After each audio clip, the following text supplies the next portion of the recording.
Hi, I'm Di with Sister Chicks Quilting, and welcome to my channel. Have any of you ever lost your mojo? You know what I'm talking about. You'd rather do anything than your regular routine. You don't even feel creative, and you just can't seem to get started. Well, in the quilting and sewing business, we call it our sewjo. And I confess, I lost my sewjo. I looked everywhere. It was not to be found. I'm going to share with you in this video exactly what I did to get my sewjo back. Also, I'm going to share how to make a perfect mitered corner on a border. You know, not that I needed one, but I got a new sewing chair with lumbar support and adjustable height. Oh my, it is so nice. And I tell you, I even went to my sewing table and just sat in my chair, probably for 20 minutes or so, just staring at my machine. Boy, did it feel good, but I wasn't getting anything done. I love my new chair. I did not want to start a new project because I didn't want to cut. So I looked through my drawers of projects and I found a project that was already cut out. It was a flannel gingham quilt from July. Yeah, it was for Christmas in July. And I just started sewing row after row, slapping them up on the design wall. It was starting to feel really good. Well, I finished the quilt, and if I must say so, my new Juki, Rita, did a fantastic job. I love sewing on that machine. You know what? My sewjo was coming back. It was getting exciting. But you know, I got the quilt all finished and held it up there. I just was not pleased with the size. Here's the story of me getting my sewjo back. Here's my dilemma. The quilt is 45.5 by 52 or 54 inches long, and I want to make it bigger. I have 29 inches of the green pine tree fabric. And if you notice, I went to the trouble to make sure all of the pine trees were directional or facing up. I don't have enough fabric to cut 4-inch strips and then strips this way for the top and for the sides. But guess what I do have? I think I've got about 8 10-inch squares of the green fabric. And I am going to piece it together, matching the design, and cut my top and bottom strips out of that. I have exactly 8 of these 10-inch squares, and I am going to piece them together, matching the design like this. I may end up making the border only 3.5 inches. However, if you notice, when I put it together, the main rows of the quilts are running along pretty much the same. I'm not going to worry about the fact that they don't butt up perfectly in the middle. I think that's not going to show as bad as it would if they were ski-wampus on the rows. So again, lining up the rows, there will be a little bit of waste. I'll fold these over and pin them. And then because they're 10 and 10, I believe it's going to be easy to get 4 inches twice. Why am I going to need it twice? Because I'm going to use 4 squares for the top and 4 squares for the bottom. And the quilt is 45.5 inches wide, so I will need an additional strip, which I'll have to match up with the strip. Oh, this is going to be fun. But when I'm done, I think I'm going to really like the look of the quilt, and it will be bigger. When you flip the quilt blocks over, you lose your alignment. So this is my trick that I do. I fold the top back similar to this. And I do my lining up like so. That's about right. And I'm just doing this with my eye.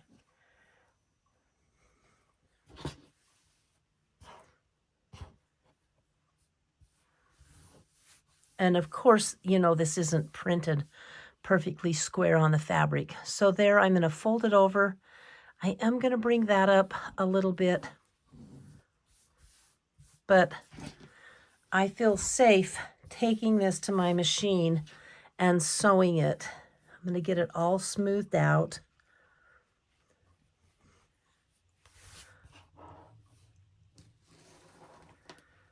First, I am going to pin it, holding it in place, because flannel is very stretchy. And this is not quilt shop flannel, so you know it's even stretchier. Okay, so this is what I have so far, and I'm going to tell you why there's so much on the corners hanging off, but I think it looks pretty good. I think the best part is that all of the pine trees are going in the same direction, and that really makes it work. I do have a few piecing errors, but I'm not going to point them out to you. And this is the quilt down at the bottom. So the top and the bottom were pieced together. They were each pieced from the 10-inch squares, and I cut them at 4.5 inches wide. So I had plenty of room to make sure that the strips were square. Okay, I can't keep a secret, especially from y'all. What I'm going to do is miter the corners, and I'm going to show you how to do an easy mitered corner. I thought that would be fun. I haven't done that in 100 years. And I'll tell you something else about this quilt. If you notice on this side right here, it ends with a red plaid strip, and on this side it ends with a white plaid strip. I have enough of it's actually a gray, but I have enough of the white to go on this side, but literally I only have one 5-inch square of the plaid, so it just wouldn't work. I'm really bummed because I would love it to be white all the way around the outside border or dark red, and I could do it dark red, but I felt like I needed this additional row right here because I don't want to make a teeny tiny quilt. Anyway, that's it. Let me get these borders sewn on and we'll get busy doing some mitering on those corners.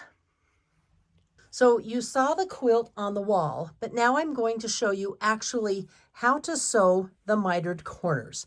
Now, there's a formula to figure out how much you need for the top and for the bottom and for the sides of your quilt. And this is what you do. You take the width of your border and you add to that the width of your cut times 2. So my border is 4.5 inches, so I'm going to add 9 inches because 4.5 are 9. And then you add another 4 inches so you have room to fold. That will give me a piece that should be 58.5 inches long. Well, guess what? Mine is a little longer. So it means I will just have more to cut off at the end. This is what you do, even if you cut it. And by the way, I will put that formula in the comments below. So I've found the center on both of my pieces that I'm sewing together, the border and the top of the quilt. And what I'm going to do is just pin onto the center, or pin onto this strip, this 4.5-inch strip that I have.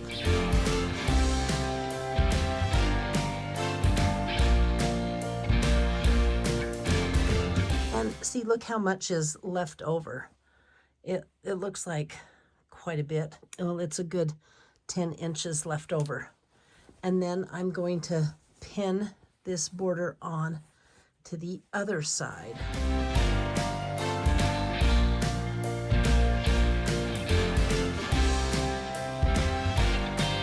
Okay, I'm going to turn this whole thing upside down so you can see.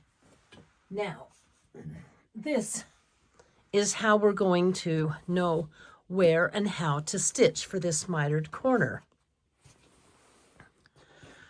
So as you can see, the border's pinned on, and you want to take, oops, things are falling here. You want to take your ruler and mark a 1/4 inch seam. Okay, we're just going to do that on that side. So that's a 1/4 inch from the end of the fabric, as you can see. And we're going to do the same on the other side here.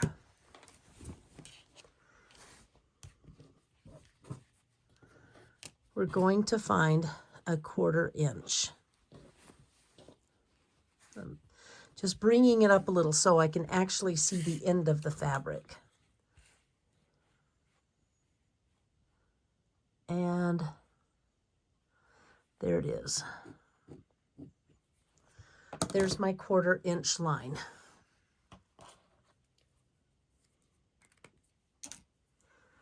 Pin it back in place.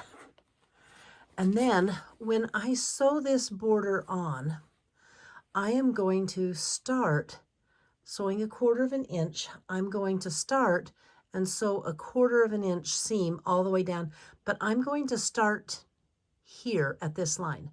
And then I'm going to take a few stitches and back stitch. So I'm going to lock that stitch down and sew on the entire border. Then I will end at this line. I will stop right at the line there and back stitch. Let me show you how that looks. So this is the top, it's sewed on. Can you see my stitch there? It's really the color of the flannel, so you can't tell, but it stops right here. And as you can see, there's that 1/4 inch of the quilt top. Now I'm going to do that on the bottom, now that the top is on. Let me show you how it looks on the machine. Okay. I'm going to drop the needle. Need to go back a snitch more. Okay. So, I'm going to take a few stitches and then back stitch and sew this border on.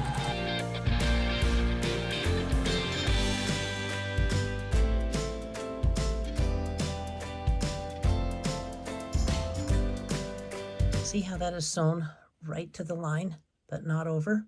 That's what you want on the top and the bottom.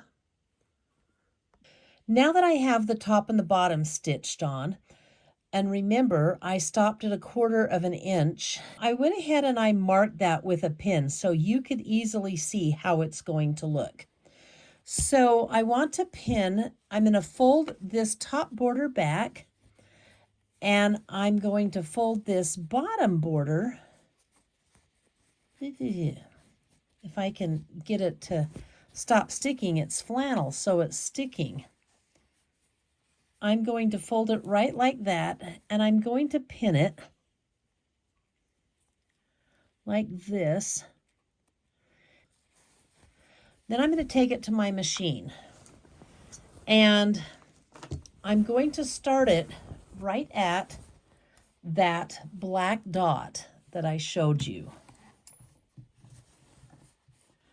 And I'm going to stitch to the dot. I don't want to stitch over because then you're going to have a pucker. So I'm going to pull the pin out. Maybe I didn't get it.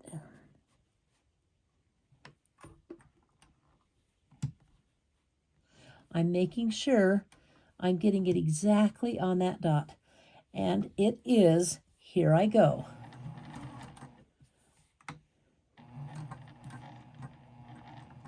Okay, back stitch, always back stitch, and then go ahead and sew the rest of the, I'm going to have to get my stiletto out.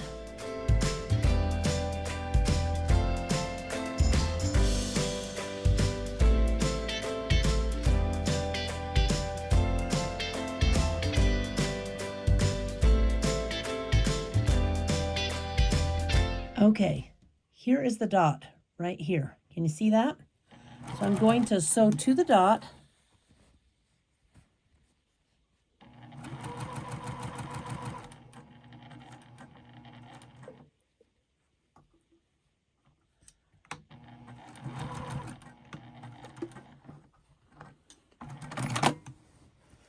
All right. Now, the next step is going to be to actually miter these corners. Your corner should look like this. And what you do is you fold your corner on the angle like so. Bring that over, and we're going to tuck everything here out of the way.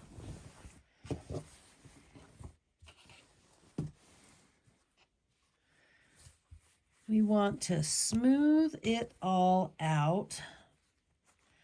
And we want to make sure that the seam on this border is up and the seam on this back border is up. And the reason those seams need to be pressed up or away towards the quilt and away from the border is so you don't sew on them, because we're going to sew these down. And this is so funny. I'm having a struggle with this only because I'm doing flannel and it's really kind of sticky.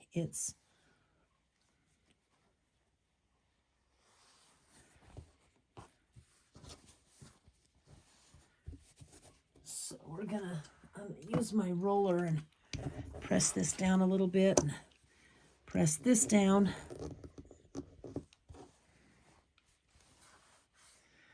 So that's so it looks like that, and you have it laying flat like that. Now you need a 45-degree line, and any ruler has a 45-degree line. This is mine right here. So I folded my quilt on the corner so these two sides, so the two borders meet. And as you can see, this bottom square is on the diagonal.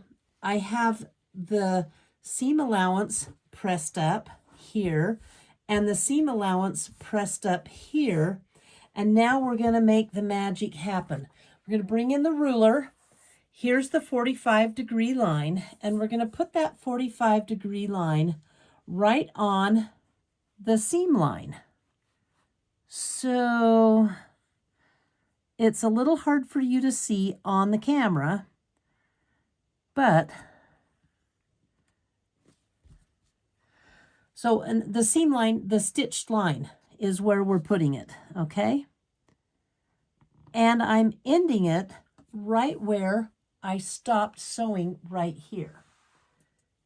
And the next step is going to be to take a pin and mark that line. Okay. Ta-da! Now, bring out the big guns or the pin cushion. We're going to pin everything together good so nothing moves, because we're going to sew this seam from here to here, and we're going to stop right at that little dot or where my stitching is. We do not want to go over the stitching. All right.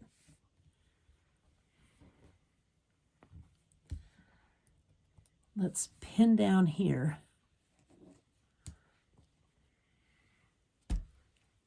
So I'll stitch from here to here. All right, I have this line stitched. I back stitched here and here. The pins are out. Let's open it up and take a look at our perfect mitered corner.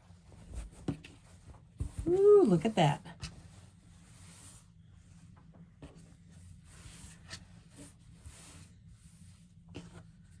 It is not puckered. I think it looks great. But I got a little ahead of myself. We're going to trim this off. I'm going to trim this big tail off, okay? And we're going to give it a 1/4 of an inch seam allowance.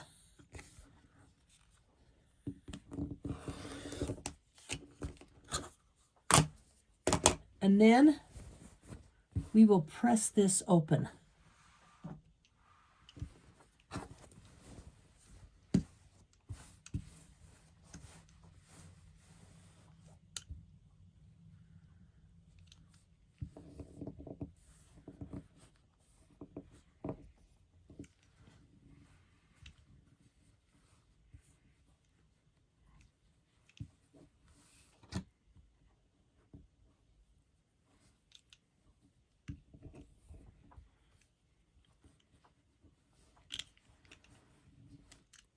It will be easier with an iron, but that is how it's going to look. This goes back. These seams that I folded back face the border, and there you have it, a mitered corner. I think it looks great, and after we hit the iron on it, it will look even better. Now that my corner is pressed by the iron, it should look like this, with the seam pressed towards the border. It's a nice square. As you can see, it's just folded nice and flat with that open. Simple as that. Let me go finish the other 3 and I'll show you the quilt. Ta-da! Oh, I've wanted to do a ta-da for a long time, and I'm so excited about this. You know, I had so much fun doing it, making those 1/4 inch seams and the corners. Oh my. Let me show you one of the corners. These mitered corners on the border are just perfect, and they fell together so beautifully because I followed the formula and the directions that I gave you in the video. Here's a close-up.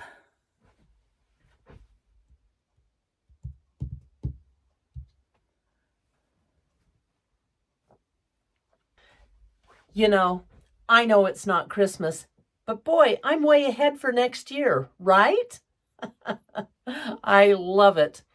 You know, if you like my videos, I would love it if you would subscribe or share my videos and give me a thumbs up.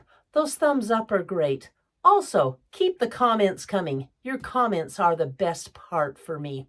I'm back to posting every Friday, and until then, thanks for watching my channel. Bye.